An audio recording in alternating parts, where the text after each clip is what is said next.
Guys अगर आप एक 12वीं पास स्टूडेंट हो तो भाई अब आप तैयार हो जाइए, क्योंकि आपके लिए निकल के आ चुकी है साल की सबसे ज्यादा पसंद की जाने वाली सरकारी नौकरी। जी हाँ दोस्तों, ये नौकरी निकल के आ रही है रेलवे की तरफ से various group C clerical post के ऊपर। जी हाँ दोस्तों, रेलवे की तरफ से एक साथ 4 अलग अलग कलर की पोस्ट के ऊपर भर्ती आ चुकी है और इन सभी पोस्ट के लिए सिंपल 12वीं पास कैंडिडेट्स एलिजिबल है। ऑल इंडिया की वैकेंसी है, मेल और फीमेल दोनों ही कैटेगरी कैंडिडेट एलिजिबल है। इस भर्ती की सबसे बड़ी खास बात यही है कि इसके सिलेक्शन प्रोसीजर में कोई भी इंटरव्यू या फिर कोई भी डिस्क्रिप्टिव पेपर कंडक्ट नहीं कराया जाता, आपको डायरेक्टली एग्जाम के बेसिस पर सिलेक्शन मिलता है। खास बात यह है कि भाई इस भर्ती के लिए ऑफिशियल नोटिस निकल चुके हैं, सभी महत्वपूर्ण डेट जारी हो चुके हैं। ऑनलाइन फॉर्म कब से स्टार्ट हो रहा है, लास्ट डेट क्या है, इस बार एज लिमिट वगैरह कितनी रखी जाएंगी, तो आगे इस वीडियो में इस भर्ती की रिगार्डिंग आपको संपूर्ण जानकारी दे दूंगा। इसका detail selection procedure step by step समझाऊंगा। पोस्ट और वैकेंसीज के बारे में बात करेंगे कि भाई कौन कौन सी क्लरिकल पोस्ट है, किस पोस्ट के ऊपर कितनी टोटल वैकेंसीज निकली है। एलिजिबिलिटी क्राइटेरिया के बारे में बात करेंगे कि भाई एज लिमिट, एजुकेशन क्वालिफिकेशन का मिनिमम क्राइटेरिया क्या है। एग्जाम पैटर्न को समझेंगे, detailed exam syllabus subject wise topic wise PDF form में प्रोवाइड करा के जाऊंगा। सिलेक्शन होने के बाद किस पोस्ट के ऊपर एग्जैक्ट इनिशियल इनहैंड सैलरी कितनी रहेगी, क्योंकि गाइस सभी पोस्ट की कैटेगरी अलग है, अलग अलग ग्रुप की पोस्ट है, अलग अलग रेस्पॉन्सिबिलिटी वाली पोस्ट है, तो हर एक पोस्ट के ऊपर सैलरी भी आपको अलग अलग मिलने वाली है। Exam centres, job location, job profile, probation period, promotion opportunity के बारे में बात करेंगे। अगर आप इस भर्ती को लेकर थोड़े से भी इंटरेस्टेड हैं तो वीडियो को पूरे ध्यान से आखिर तक जरूर देखिएगा। तो चलिए गाइस फटाफट वीडियो शुरू करते हैं, बट उससे पहले एक छोटी सी इंफॉर्मेशन हमेशा की तरह आपको दूंगा। वैसे भी गाइस अब तक तो सभी स्टूडेंट्स के पास ये चीज पहुंच चुकी है।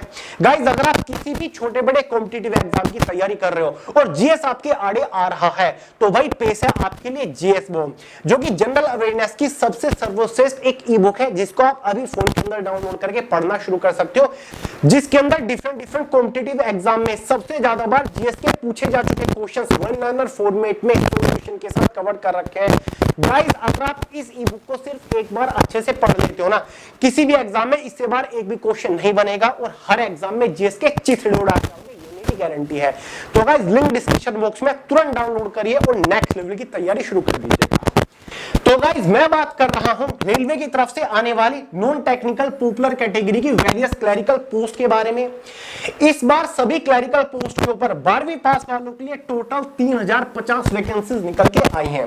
सभी की सभी ग्रुप सी की पोस्ट है, ऑल इंडिया की वैकेंसी है। सबसे पहले हम बात करेंगे कि भाई 12वीं पास वालों के लिए कौन कौन सी पोस्ट है। इसमें ये 4 पोस्ट आपको देखने को मिलेगी, जिसमें से पहली पोस्ट कॉमर्शियल कम टिकट कलर की है, टोटल वैकेंसी 2424 है। दूसरी अकाउंट्स क्लर्क कम टाइपिस्ट की है, टोटल वैकेंसी 394 है। तीसरी पोस्ट जूनियर क्लर्क कम टाइपिस्ट की है, टोटल वैकेंसी 163 है। चौथी पोस्ट ट्विंस कलर की है, जिसमें टोटल वैकेंसी 77 है। इसीलिए इस बार सभी पोस्ट को कंबाइन करके 12वीं पास वालों के लिए टोटल वैकेंसी 3050 निकल कर आई है। गाइस इस भर्ती का शॉर्ट ऑफिशियल नोटिफिकेशन जारी हो चुका है, जिसके अकॉर्डिंग ऑनलाइन फॉर्म जो स्टार्ट हो रहे हैं 12वीं पास वालों के लिए वो 28 अक्टूबर 2025 से। जी हाँ गाइस, नोटिफिकेशन पहले ही निकल चुका है। ऑनलाइन फॉर्म जो एग्जैक्टली स्टार्ट होंगे वो 28 अक्टूबर 2025 से होने वाले हैं। फॉर्म की जो लास्ट डेट है इस बार वो 27 नवंबर 2025 है और इस बार रेलवे का दावा है कि एग्जाम काफी जल्दी कंडक्ट कराया जाएगा। अप्रैल 2026 तक इसके एग्जाम को कंडक्ट करा लिया जाएगा, ऐसा रेलवे दावा कर रही है कि हम इस बार काफी जल्दी एग्जाम कंडक्ट कराएंगे, एग्जाम में डिले नहीं करेंगे। एलिजिबिलिटी क्राइटेरिया के बारे में हम बात कर लेते हैं। सबसे पहले एज लिमिट के बारे में बात करेंगे और गाइस जनरल वालों के लिए मिनिमम एज लिमिट कम से कम 18 साल है, मैक्सिमम ज्यादा से ज्यादा 30 साल एज लिमिट रखी गई है। इस बार एज में कोई भी एक्स्ट्रा एडिशनल रिलैक्सेशन नहीं दिया जाएगा। पिछले साल एज लिमिट 18 से 33 साल थी, जो कि इस बार 18 से 30 साल ही रहने वाली है। केवल ओबीसी एसटी को एज में रिलैक्सेशन मिलेगा, जो हमेशा से मिलता आ रहा है। ओबीसी वालों को 3 साल का मिलता है, एसटी वालों को एज में 5 साल का रिलैक्सेशन मिलेगा। साथ ही गाइस जो आपकी एज कैलकुलेट होगी वो इस बार एज ऑन 1 जनवरी 2026 तक होगी। ये एकदम ऑफिशियल डेट मैं बता रहा हूं जो कि इसके नोटिफिकेशन में दी है। तो भाई 1 जनवरी 2026 तक आपकी एज कैलकुलेट होगी। शुरुआत में ही बता चुका हूं, ये सभी की सभी 12वीं पास वालों के लिए पोस्ट है। 12वीं पास इस भर्ती के लिए एलिजिबल है। एक साथ आप सभी पोस्ट के लिए फॉर्म भर सकते हो, आपको अलग अलग फॉर्म नहीं भरना होगा। ठीक है, फॉर्म भरते टाइम पोस्ट प्रेफरेंस देनी होती है कि भाई मेरी पहली पसंद कॉमर्शियल कम टिकट क्लर्क है, दूसरी पसंद अकाउंट्स क्लर्क कम टाइपिस्ट है, तीसरी पसंद जूनियर क्लर्क कम टाइपिस्ट है, या फिर चौथी पसंद मेरी ट्रेन क्लर्क है। ठीक है, आगे आपको बताऊंगा कि भाई किस बेसिस पर आपको पोस्ट डिस्ट्रीब्यूट की जाती है, किस बेसिस पर आपको जॉब लोकेशन मिलती है, समझ गए। अब बात करते हैं सिलेक्शन प्रोसीजर के बारे में, यानी कि जब आप इस भर्ती के लिए ऑनलाइन फॉर्म अप्लाई कर दोगे तो फाइनल सिलेक्शन लेने तक आपको किस किस स्टेज से होकर गुजरना पड़ेगा। बेसिकली गाइस इसका complete selection procedure 3 major stages के ऊपर टिका हुआ है। स्टेज फर्स्ट जो है कंप्यूटर बेस्ड एग्जाम है, स्टेज सेकंड भी आपका कंप्यूटर बेस्ड एग्जाम है, स्टेज थर्ड जो है उसमें आपका स्किल टेस्ट कंडक्ट कराया जाएगा। स्टेज फर्स्ट जो है वो जस्ट क्वालिफाइंग नेचर होती है, स्टेज फर्स्ट का एग्जाम आपके सामने स्क्रीन के ऊपर लगा हुआ है। स्टेज फर्स्ट में यानी कि लगभग अप्रैल महीने के आसपास रेलवे के अकॉर्डिंग, ठीक है, जो रेलवे कह रहे हैं कि इस बार जल्दी एग्जाम कंडक्ट कराएंगे, उम्मीद है कि अप्रैल महीने में एग्जाम हो जाए, तो भाई ये आपका एग्जाम पैटर्न रहेगा स्टेज फर्स्ट का। ये 3 सब्जेक्ट होंगे। जनरल अवेयरनेस हमारा फेवरेट सब्जेक्ट, 40 क्वेश्चन 40 नंबर के अंदर। दूसरा मैथमेटिक्स रहेगा 30 क्वेश्चन 30 नंबर के अंदर, और यहाँ पर अर्थमेटिक एडवांस दोनों ही आता है। तीसरा आपका जनरल इंटेलिजेंस रीजनिंग रहेगा 30 क्वेश्चन 30 नंबर के अंदर। इसी के बेसिस पर टोटल एग्जाम में 100 क्वेश्चन होंगे, 100 नंबर का पेपर होगा। 90 मिनट क्वेश्चन पेपर की टाइम ड्यूरेशन है, 1/3 के एग्जाम में नेगेटिव मार्किंग है। एग्जाम वही आपका बायलैंग्वेज रहेगा, हिंदी और इंग्लिश में। इवन आप रीजनल लैंग्वेज भी चूज कर सकते हैं, अगर आप चाहो आपको अपने एग्जाम में आपके रीजनल लैंग्वेज में क्वेश्चन देखने को मिल जाएंगे। अगर आप चूज कर रहे हो कि मुझे क्वेश्चंस पंजाबी भाषा में चाहिए, या फिर मणिपुरी में चाहिए मुझे, या फिर गुजराती में चाहिए, तो आपको दिख जाएंगे। फॉर्म अप्लाई करते टाइम आपको चूज करनी होती है अपनी लैंग्वेज प्रेफरेंस। गाइस ये जो प्रीलिमिनरी एग्जाम है एक तरीके से CBT 1 एग्जाम है, जस्ट क्वालिफाइंग नेचर है, ठीक है। एग्जाम आपको क्वालिफाई करने आगे बढ़ना है। इस एग्जाम के ये जो 100 नंबर होंगे वो फाइनल मेरिट में ऐड नहीं होंगे, क्लियर है। तो भाई ये एग्जाम क्वालिफाई करने के बाद आपको स्टेज सेकंड के लिए बुलाया जाएगा, जिसमें भी आपको यही सेम 3 सब्जेक्ट देखने को मिलेंगे। सिलेबस भी आपको ऑलमोस्ट सेम होता है, बस क्वेश्चंस का वेटेज डिफरेंट होता है, ठीक है। जैसे कि स्टेज 2 एग्जाम में आपको जनरल अवेयरनेस से 50 क्वेश्चन देखने को मिलेंगे। स्टेज फर्स्ट में कितने थे? केवल 40 क्वेश्चन थे जीएस से। इसमें आपको कितने क्वेश्चन मिलेंगे? 50 क्वेश्चन 50 नंबर के अंदर। मैथमेटिक्स से आपको 35 क्वेश्चन देखने को मिलेंगे, वहां पर 30 थे, यहां पर 35 है, ठीक है। जनरल इंटेलिजेंस रीजनिंग से भी 35 क्वेश्चन 35 नंबर के अंदर। तो भाई स्टेज सेकंड एग्जाम में 100 की जगह 120 क्वेश्चन होंगे, 120 नंबर का ही पेपर होगा। ये 120 क्वेश्चन 90 मिनट के अंदर सोल्व करने हैं। वहां पर 100 क्वेश्चन 90 मिनट के अंदर थे, यहां पर 120 क्वेश्चन 90 मिनट के अंदर सोल्व करने हैं। 1/3 की एग्जाम में नेगेटिव मार्किंग रखी जाएगी। और यही स्टेज सेकंड के एग्जाम, यही CBT 2 एग्जाम सबसे महत्वपूर्ण है, क्योंकि इसी एग्जाम के मार्क्स के बेसिस पर आपको फाइनल सिलेक्शन दिया जाएगा। इसी एग्जाम के मार्क्स के बेसिस पर एक फाइनल मेरिट बनेगी, जिसके बेसिस पर आपका फाइनली सिलेक्शन होगा। अब गाइस आगे बढ़ने से पहले, थर्ड स्टेज के ऊपर जाने से पहले हम एग्जाम सिलेबस को डिस्कस करेंगे। गाइस ये इसके एग्जाम का सिलेबस है, फिर चाहे CBT 1 हो CBT 2 हो, एग्जाम सिलेबस बिल्कुल सेम है। मैथमेटिक्स के ये सारे के सारे टॉपिक्स एग्जाम में होंगे, जैसे कि number system, decimal fraction, LCM, HCF, ratio, proportion, percentage, mensuration, time and work, time and distance, simple and compound interest, profit and loss, elementary algebra, geometry, trigonometry, elementary statistics, ठीक है। ये सारे के सारे मैथ्स के टॉपिक है, ये सारे के सारे जनरल इंटेलिजेंस रीजनिंग के टॉपिक है। अच्छे से देख लीजिएगा, इससे बाहर एग्जाम में क्वेश्चन नहीं बनेगा। और ये आपका पूरा का पूरा जनरल अवेयरनेस है, जिसमें करंट अफेयर एक महत्वपूर्ण टॉपिक है। बाकी history, geography, polity, economic, general science, ये सारे के सारे टॉपिक आपके पूछे जाएंगे, क्लियर है। तो भाई स्क्रीनशॉट आप ले सकते हो, बाकी टेलीग्राम चैनल के अंदर भी प्रोवाइड करा दूंगा NTPC का एग्जाम सिलेबस, ठीक है। तो चलिए गाइस, ये तो बात हुई एग्जाम सिलेबस की। अगर आप CBT 2 एग्जाम को क्वालिफाई कर लेते हो, उसके बाद आप एंट्री करोगे स्टेज थर्ड में, जो कि आपका स्किल टेस्ट है, मतलब एक टाइपिंग टेस्ट है। और टाइपिंग टेस्ट केवल 2 पोस्ट के लिए कंडक्ट कराया जाएगा, जिसमें से एक है अकाउंट क्लर्क कम टाइपिस्ट की, साथ ही दूसरी जूनियर क्लर्क कम टाइपिस्ट। केवल इन 2 पोस्ट की थर्ड स्टेज में स्किल टेस्ट होगा, वरना कॉमर्शियल कम टिकट क्लर्क और ट्रेन क्लर्क की थर्ड स्टेज में कोई भी स्किल टेस्ट नहीं है। स्टेज सेकंड एग्जाम होने के बाद जो मेरिट बनेगी, जो कट ऑफ बनेगी, ठीक है, अगर आप इन दोनों पोस्ट की कट ऑफ को क्वालिफाई कर लेते हो तो आपको टाइपिंग टेस्ट से होकर गुजरना पड़ेगा। अगर आप इन दोनों पोस्ट की कट ऑफ को क्वालिफाई नहीं करते और केवल कॉमर्शियल कम टिकट क्लर्क या फिर केवल ट्रेन क्लर्क की पोस्ट को क्वालिफाई करते हो तो फिर आपको टाइपिंग टेस्ट से होकर नहीं गुजरना पड़ेगा, ठीक है। तो एक सिंपल सा फंडा है। टाइपिंग टेस्ट हिंदी या फिर इंग्लिश के आप कैसे भी कर सकते हो। एग्जाम होने के बाद, CBT 2 एग्जाम होने के बाद जो मेरिट बनेगी ना, वो कुछ इस तरीके से बनाई जाएगी ताकि टोटल वैकेंसीज के 8 गुना कैंडिडेट्स को क्वालिफाई किया जाए। अगर आप इंग्लिश की टाइपिंग करना चाहते हो तो कम से कम आपको 30 वर्ड पर मिनट की स्पीड निकालनी होगी इंग्लिश की टाइपिंग में।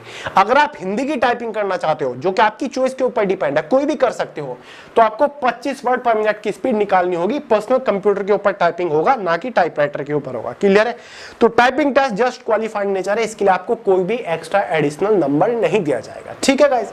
तो एक सिंपल सा टाइपिंग टेस्ट है, और ऐसा भी नहीं है कि टाइपिंग टेस्ट में स्पीड बहुत ज्यादा मांग लियो। 30-25 वर्ड पर मिनट स्पीड कुछ नहीं होती, ठीक है। 2 महीने की प्रैक्टिस में इजीली आप निकाल कर लेकर आ सकते हो, क्योंकि पहले CBT 1 होगा, 2 होगा, तब जाके तब जाकर आपका स्किल टेस्ट होगा, ठीक है। तो ये आपका टाइपिंग टेस्ट है, क्वालिफाइड नेचर। अब गाइस फाइनल सिलेक्शन किस बेसिस पर होगा? फाइनल मेरिट बनेगी 120 नंबर के मार्क्स के बेसिस पर, based on second stage examination CBT 2 examination. Clear है? जो कि 120 नंबर का था, ठीक है, ये वाला एग्जाम। बाकी ये जो स्टेज फर्स्ट का एग्जाम था 100 नंबर वाला, ये जस्ट क्वालिफाइंग नेचर होता है। स्टेज सेकंड के बेसिस पर आपकी फाइनल मेरिट बनेगी, जिसके बेसिस पर आपका फाइनल सिलेक्शन होगा। ये फाइनल मेरिट जो होगी ये आपकी railway zone wise, category wise और पोस्ट वाइज बनेगी। जिस भी रेलवे जोन से फॉर्म अप्लाई करोगे उसी रेलवे जोन की कट ऑफ में आपको फिट बैठना होगा, ठीक है। आपसे पूछा जाएगा फॉर्म अप्लाई करते टाइम कि भाई आप किस रेलवे जोन से फॉर्म भर रहे हो।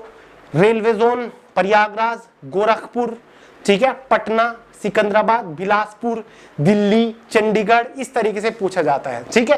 फिर railway zone wise cut off आपकी बनती है, ठीक है, कैटेगरी वाइज आपकी कट ऑफ बनती है, पोस्ट वाइज कट ऑफ बनती है। अब आपकी 12वीं पास वालों के लिए ये 4 पोस्ट है, चारों पोस्ट की जोन वाइज कट ऑफ अलग होगी। मान के चलिए प्रयागराज जोन आपका है, इसकी general OBC ST cut off post wise अलग अलग बनेगी, ठीक है। कॉमर्शियल कम टिकट कलर की कट ऑफ सबसे हाईएस्ट जाती है, ठीक है, इसकी कट ऑफ अलग रहेगी। जूनियर क्लर्क कम टाइपिस्ट की कट ऑफ अलग रहेगी, ट्रेंस क्लर्क की कट ऑफ अलग रहेगी, आपके प्रेफरेंस के बेसिस पर, ठीक है। जिस भी पोस्ट की कट ऑफ से ज्यादा आपके नंबर आ रहे होंगे, फाइनली वही पोस्ट आपको दी जाएगी। मान के चलिए आपके नंबर इतने अच्छे आ गए स्टेज सेकंड एग्जाम में कि भाई सारी पोस्ट की कट ऑफ से ज्यादा आपके नंबर है, तो जो आपने प्रेफरेंस दे रखी होगी, जिस पोस्ट को आपने फर्स्ट चॉइस दे रखी होगी, वही पोस्ट आपको दी जाएगी, उसी पोस्ट के ऊपर आप ज्वाइन करोगे। तो ये इसका पूरा का पूरा फंडा होता है, समझ गए गाइस।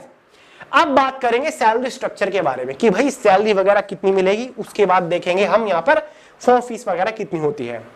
तो भाई सारी की सारी ग्रुप C की पोस्ट है, मोस्टली पोस्ट हमारी 1900 और 2000 रुपए ग्रेड पे वाली पोस्ट है, ठीक है।